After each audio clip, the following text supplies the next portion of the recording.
ഓരോ നാടിനും അതിൻ്റെതായ സ്പെഷ്യാലിറ്റി ഉണ്ടാവും. ഞാനൊരു തെയ്യത്തിൻ്റെ നാട്ടിൽ നിന്ന് ഒന്നുകൊണ്ട് അറിയില്ല. എനിക്ക് ഉത്സവത്തിനെല്ലാം പോകാൻ വല്ലാത്ത ഇഷ്ടം.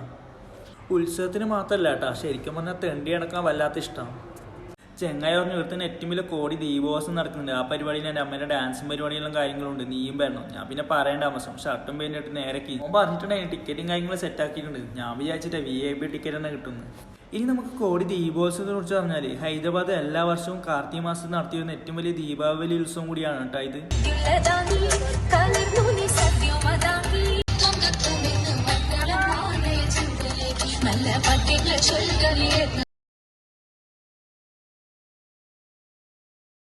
നിങ്ങൾ വിചാരിക്കുന്നുണ്ട് ഇപ്പം കണ്ട ഷോർട്സിൽ ഞാൻ ബാക്ക്ഗ്രൗണ്ട് മ്യൂസിക് കിട്ടിയാണ്. അല്ല പാടി ഉണ്ടായ തന്നെ ഞാനും ഞെട്ടിട്ടാണ്. നമ്മുടെ നാട്ടിൽ നിന്ന് വിട്ട് കഴിഞ്ഞിട്ട് നമ്മുടെ നാട്ടിലത്തെ പാട്ടും കാര്യങ്ങളും കേൾക്കുമ്പോൾ പ്രത്യേക ഫീലാണ്.